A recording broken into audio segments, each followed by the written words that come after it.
Well, hey everybody, it's Sandy and welcome back to my channel dedicated to helping you advocate for your own health one topic at a time. So I just want to say I was so happy with the interest that my video on the Sonomask by Sonovia generated. It got a lot of questions and yeah, I was just really happy to see it. So thank you for all that. And I thought that I would just do a video today answering some of those questions and clarifying a couple points. So yeah, let's get into it. Well, first of all, I want to say that I am still happy that I bought this mask. I have laundered it now. I've worn it in all different situations, inside, outside, warm, cold, you name it. And I am so happy that I have it. It's still very comfortable and it washes well and I just have no complaints.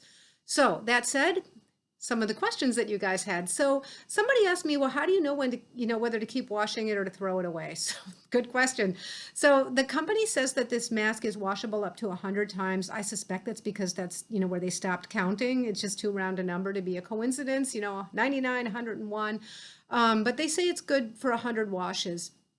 And they say to wash it about once a week. So if you do the math, if you wash this once a week for 100 washes, it means it's good for a little over 2 years. So I might go totally crazy and like wash it twice a week and then it's good for a year, little under that. So yeah, I think I'm going to do about what they said, except for I've decided, and this is just me, that, maybe if I'm in a situation where I think it's like particularly risky, a hospital, maybe in an airplane or something, maybe after that, I will just go ahead and wash it right away, regardless of when the last time it was washed. Now, they also told me that none of this is necessary for the working of the antimicrobial textile, that will keep right on working whether you wash it or not.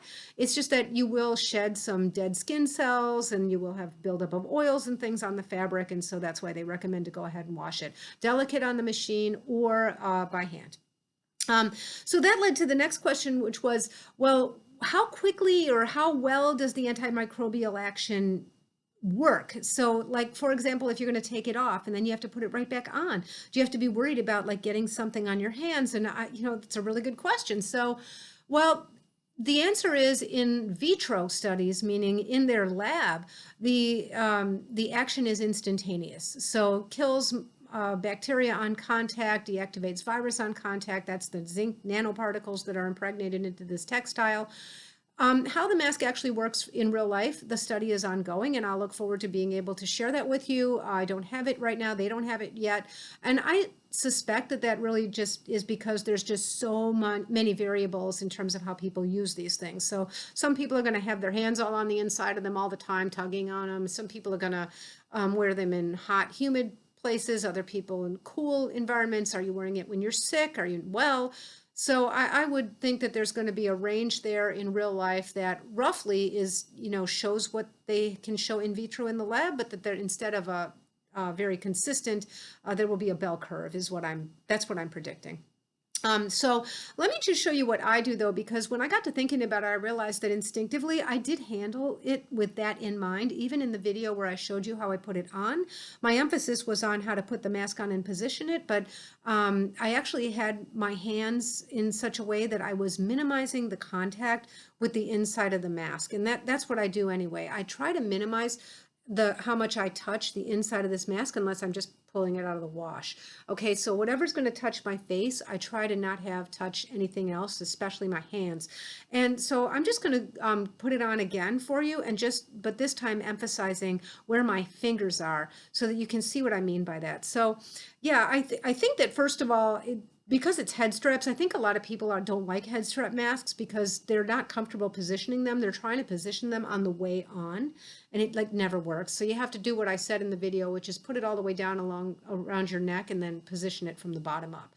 So if you remember, what I did is I was holding it by the straps. I'm holding it by the head straps. Now, sometimes I will touch this blue border here, but I really try not to touch the fabric on the inside of the mask. So the little logo that says Sonovia there, that's going up the top near my nose. So I'm going to position my chin under, that's on the inside of the mask where my face is going to go. And I'm going to pull the head straps, pull them all the way around. Now, ideally I would have my hair up because I generally don't wear a mask with my hair down. It's just too annoying, but that's not why we're here today. So again, I'll put my fingers on the top strap, kind of close to where it comes near the mask, and position where I'm going to put it on my face, lift that top strap, and position it where it's going to go so that the mask is going to stay in a good position for me, and that's it. So I've just put this mask on without touching the inside fabric at all. And then once I wear it around, I don't want to use the word dirty, but I mean, maybe it's dirty. The outside is not considered clean to me. The inside is what I consider clean. So when I go to take it off, again, I'm going to wash my hands. I'll do the same thing in reverse order. I'll touch right here where the straps meet the mask. I'll bring it down around my neck. And now you can either grab all 4 of those joints, just like putting it on, and take it off that way, or you can actually, it tends to fold over on itself. So see, it's folded over. You can hold it by the mask itself, fold it on, fold it, and pull it over your head. And as you see, I'm only touching the outside of the mask. It's folded inside to inside, like taco. And then when I'm using it, like when I'm going to put it down, it's going to sit for a while in between uses. So I have a little corner of my dresser where it sits. I imagine if I were traveling, this would have to go into a bag. I tend to fold it on itself, but just the other way. I tend to fold it this way. There's a seam down the middle. You can fold it along that seam. Again, that's inside touching inside. So now anytime I go to pick it up or touch it, I'm always going to be touching the outside of the mask. Okay. Now, the longer it's been sitting, the less I'm worried about touching something potentially infectious, because I think the antimicrobial action won't take that long to work. I do always put it on and always take it off with clean hands. So yeah, I wash my hands before I take it off, and then after I put it wherever it's going to go, I wash my hands again.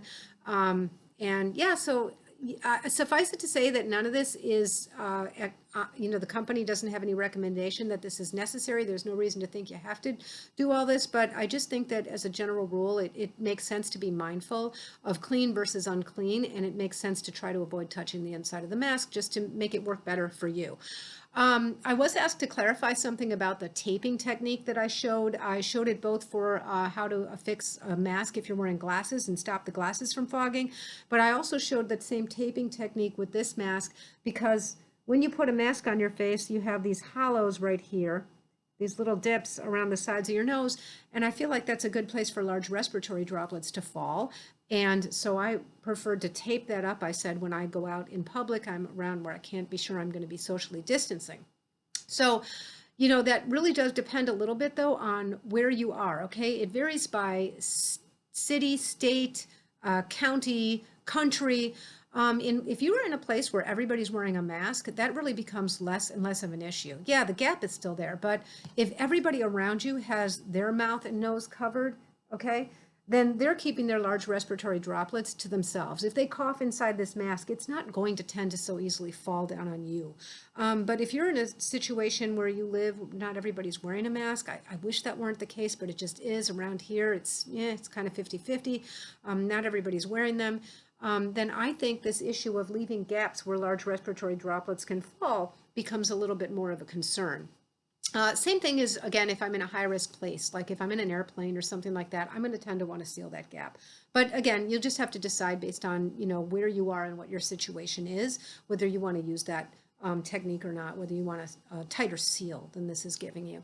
And then finally, I got a question about whether I'm going to be reviewing any other masks. So I think I mentioned that I was waiting for one mask to arrive, which it did. I now have it, and I've started using it a little bit, and that's the Argamon mask. I am waiting for some questions to be answered. I'm communicating with the company a bit, and I just want to get a little more experience using the mask, and I am planning to upload a review on that one very soon, hopefully within days.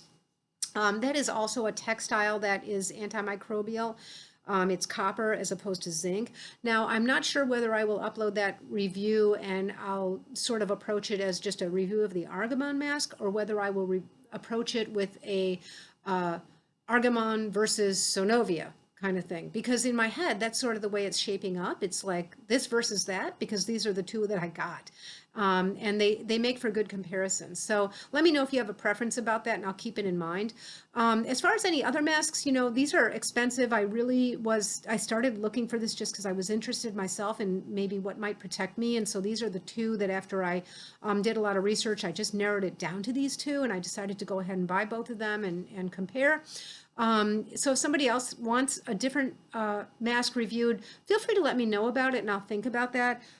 It might change my thinking a little bit about the affiliate link option. I haven't done that up until now. And of course, if I do put an affiliate link below, you're certainly welcome to buy something without using the affiliate link. So that's no pressure there. But yeah, it might just change my mindset about it a little bit if I'm purchasing it because somebody's asked me, specifically just for the review in mind. I don't know. Let me know what you guys think about that. So anyway, I hope that helps. I hope this has clarified some things about the Sonovia mask, which again, I'm still real happy with.